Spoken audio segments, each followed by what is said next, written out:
ከማሰብ ይልቅ ብስጭት ሊያጠፋው የሞከረውን ምስጋና እንዲመለስ መፍቀድ ማለት ነው።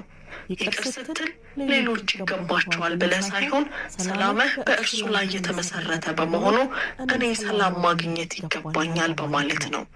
ይቅርታ ጥበብን ለመቀበል ልብን በበቂ ብርሃን ይጠብቃል።